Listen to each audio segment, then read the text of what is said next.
It's so wonderful to be here with all of you tonight, and I'm really looking forward to hearing about all the great climate work that's being done around the school.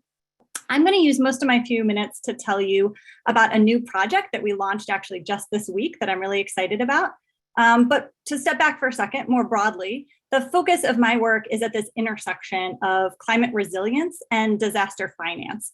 And I wanted to spend just the first minute to give you an idea of what types of projects we work on at that intersection.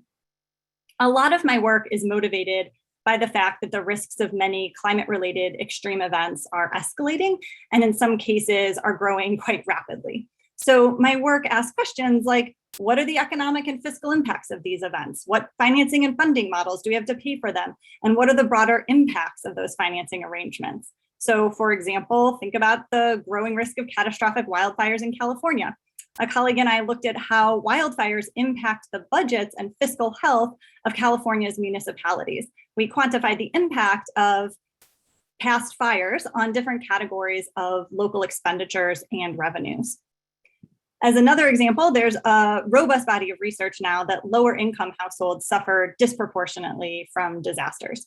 In other countries around the world, microinsurance models have been adopted to help increase the financial resilience of these groups. We have a project right now that's looking at how to adapt those models to the US context, where we've seen some initial adoption only so far in Puerto Rico. But as part of that work, we needed to better quantify the financial post-disaster needs of these households. So we deployed a survey to hurricane survivors to track their financial recovery challenges and the timing of that recovery.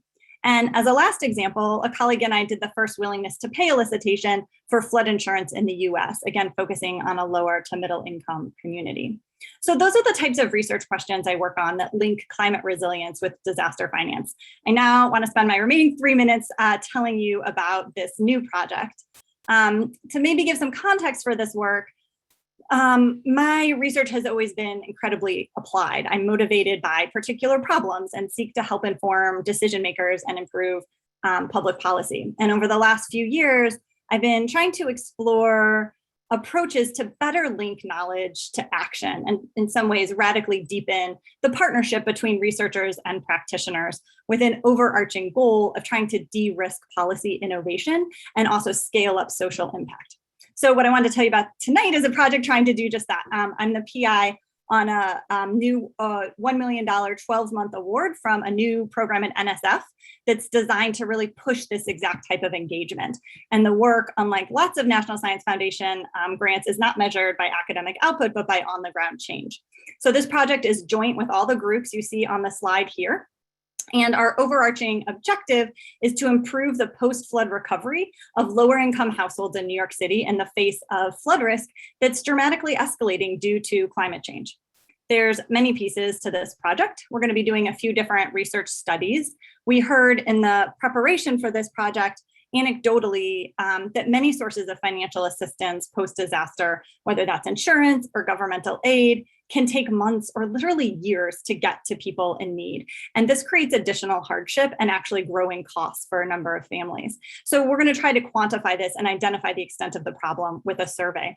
We're also going to be documenting the relationship between increased take-up of disaster insurance among households and businesses and community level outcomes. So from prior research, we know a lot about the link between insurance and individual level outcomes, but we know less about the impact of widespread insurance on community level social and economic indicators. But the heart of this project is actually, in my last minute here, the insurance pilots. We're going to be piloting an entirely new approach to insurance to help groups that have previously been locked out of insurance markets.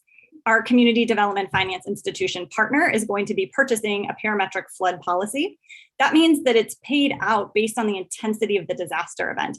And what's great about a parametric product is that the dollars come very quickly and are very flexible. And they're going to be using those funds to make emergency cash grants to low-income households, literally in the days post disaster when other sources of funds are often hard to come by.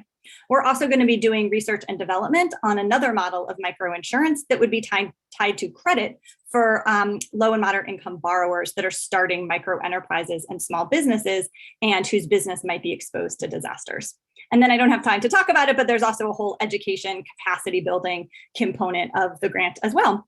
And so I think I've hit my 5-minute mark. If anyone's interested in learning more, we now have a project website up. Thanks so much.